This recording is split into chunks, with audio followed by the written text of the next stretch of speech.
The last few videos I've been trying to cover the background of civilization, our civilization, and why we get where we are, our education and business and achievement, and why we have become what we've become.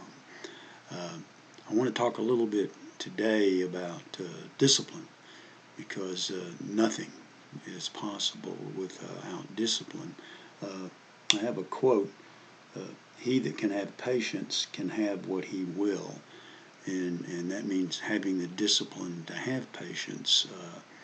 The great sports teams are disciplined. The great armies are disciplined. The good businesses, great businesses, are disciplined. They all have purpose. They all kind of know why they exist and what they want to do. You can go through any. There's the great funeral speech. I think Pericles in Athens, where he talks about why Athens has achieved what it's achieved. Their opponent in the Peloponnesian War, Spartacus. A lot of people have great admiration for them, and they were brutal in many ways, but Lord knows they weren't disciplined, and they were just about unbeatable because of their purpose and what they believed they could do, and they believed they could do just about anything. And the Athenians, and from a different perspective, were kind of the same way, and you had the Romans, who were highly disciplined and unbelievably so. I mean, and they get a lot of flack today because they were brutal, but the whole world was brutal. They were just more sure of themselves and what they wanted to do and where they wanted to be. The Egyptians, the Sumerians with the great civilization in the Tigris-Euphrates area, the Hittites before that, and you can go on and on and on. The English at one time dominated a quarter of the world, and it's because they believed in themselves and who they were and what they were doing and why they were doing it, and I was around when they were divesting themselves of that empire, but the world benefited. Yes, they did bad things. Everybody does bad things, and nobody has a corner on being the victim, or because every victim's waiting to become the oppressor. I think a great historian said that the oppressed are only waiting to become the oppressors. And but looking back on all that, all the people who had achieved great things and lasted a great while were highly disciplined in what they did, and they brought up their children to be that way. And now, as discussed previously, there's a great fear that we, the United States and Western civilization, is falling apart. And to a certain extent that's true, because our predecessors made everything so much easier, so much better for us, because they were highly disciplined. Recently, I've been watching a documentary reenactment of the founding of Pan American Airways, and there are some people now who may not be aware of Pan American Airways, which was founded in the late 1920s and then went on to become the primary international carrier for the United States. But Juan Trippe, the man who is primarily responsible for it, and God, I can't think of his name, the man who designed, a Russian immigrant, who designed the seaplanes that carried them across the Pacific. And then they had a man who was primarily responsible for radio between where you were going and receiving and so forth, because before that the airplanes primarily navigated by sight and so forth. So I don't want to get into all that, but I think, if I remember correctly, Tripp was like 28 years old when they got started, and he had gone through, I think he had been let go or failed in two other airlines because nobody really believed in airlines for people. Before that, and he went through a great deal of going broke and tribulations, and his future wife's parents wouldn't let them get married, and yes, that could happen in those days, until he could prove that he could, and take care of her. And she would not marry, and this is a great story, she would not marry anybody else, and they had a great letter writing going on between them. But anyway, I don't want to get away from that. But he was a highly disciplined man.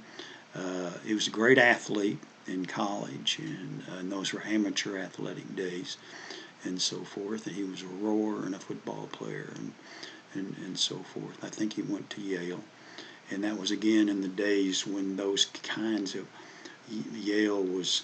You had to not only be good athletically, you had to be good academically to get through that. He was a pilot in World War I, although the war ended by the time he was able, they would certify him able to go into combat and so forth.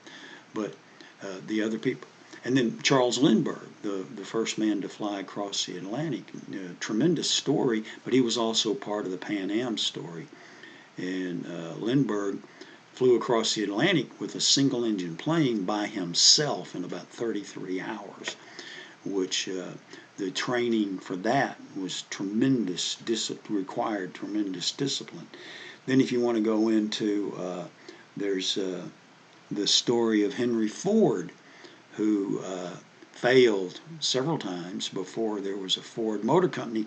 He actually founded what became known as Cadillac, and went through that, and they continued after him, but he had a tremendous falling out with them and got bounced, and I think he failed 3 times or went bankrupt twice before he came up with the Ford Motor Company. And he's credited with creating the internal combustion engine. He did create what we know of as the assembly line, not create, but made it more efficient, so that he could create cars that ordinary people could drive. Before him, cars were a plaything for the rich, and he made cars available to ordinary people and so forth. But it required a great deal of discipline. Then he went on with his son, Edsel, and they created the V8 engine, which required huge discipline because nobody thought, there were many people trying to create a V8 engine, and he and his son would sit there with their engineers day after day after day, failure after failure after failure, and finally created the V8 engine, and which was a tremendous advance. Then you have someone like Thomas Edison, the famous story of he went through 10,000 failures before they finally put together the electric light bulb. And the story goes that he was asked about that and the failures, and he said, well, no, there's just one more way that I can't make it happen. So he would learn from each one. And even in the current days, you have Amazon, which many years, Amazon stock was a loss factor. I mean, if you bought stock, you weren't making money off of it. And Jeff Bezos took, think of he's worth a lot of money, but and I don't agree with the guy's politics, but he runs a great business. Well, he just stepped down, but and we'll see what happens after that. But he built a great business, basically originally the idea behind book selling, and then Ted Turner took over his father's business. He had to drop out of college. His father had a billboard business in Atlanta. His father died, and he had to take over that business, I think at 19 or 20. and he went on and through several iterations and was a great sailor and won the America's Cup. And that requires huge amounts of discipline. But then he started CNN, which has fallen on hard times. But originally, when CNN came along as a 24-hour news service, everybody just thought that was stupid, because people basically would watch news in the morning and at noon and at night, and then that was it. Or in the evening, then in the sign-off time at night, because networks used to sign off. And he kind of hung in there and built it, and it became, and then you had other, and now you have many 24-hour news services, which you could say is a blessing and a curse, but because of his discipline and so forth. So I don't want to make this overly long, but it takes discipline to achieve a civilization, to achieve a business, to achieve sports, and usually they're all built together. One more story, and this is, I'm not going to get it totally right. This is from several years ago in the Wall Street Journal. I read a story about two boys, New Jersey, I believe, and a single mom, and she was struggling to keep them in high school while she worked jobs. And the boys wanted to help, and she demanded that they stay in school, so they got a job after school at a burger place. And I want to say, I don't want to name franchises, but anyway, it was a franchise. And they went to work, and you always hear the story of, well, I don't want to flip burgers, okay, and or stuck doing French fries or this or that. So the boys went to work for the same place, and they didn't know any better. They just did the best they could because they were trying to help their mother. And they did so well and impressed the owner of the franchise, who I think owned others. And the Burgers franchise had not a scholarship, but a program where they helped kids go to college. So these two boys, I think they continued to work at the franchise while they went to college. Then they went through college and then went through a training program with the franchise and ended up being a manager. And then, to make the very long story, they ended up owning several franchises and were wealthy. They were millionaires. And you can do that, owning franchises. And franchises can be expensive. But the point being, those boys, they took something everybody else says is a bad thing, you're just going to flip burgers, and they made that into a good thing, and they hire other people, and they try to help other people, and so forth. So, Bill Gates dropped out of college, Zuckerberg dropped out of college, and they had visions of what they wanted to do and how to do them. Steve Jobs, I really don't know if he went to college or not, but he definitely had a vision of what he wanted to do and achieve that. So, and he had the discipline to stay with it and go after it. So a lot of times, most of us have, and some of this, the internet is responsible, we have very short attention spans. If we don't get what we want, then we move on. And right now there are stories about kids that graduate from college and they want to start off in the upper echelons of management, and some of them are bright kids, and some of them go on and they do their own thing and they do great things, and that's good, but you have to have discipline to get to where you want to be. If you want to Gates and Jobs and all of them, they hung in there on what they believed in. And I think Gates was sleeping in motel rooms and so forth for a while. And so the thing is you can't just start off at the top. Bezos didn't start off at the top. Ford didn't start off at the top. They all go through their hard times. And I know many stories of people who didn't get where they were right away. The United States didn't get where it is right away, and We had people who went through really hard lives. I mean, in my lifetime, my parents went through a very hard life, and many people would say they were not super successful, but my father retired from the military. He joined a few days after Pearl Harbor and ended up leaving 31 years later. But that was for him, and I won't get into all that.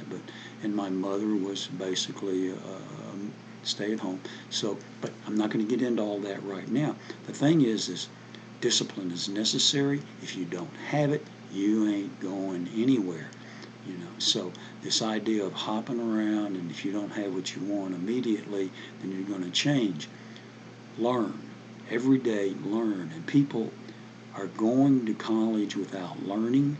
They're going through elementary, middle, and high school without learning. They're getting diplomas, but they're not learning anything.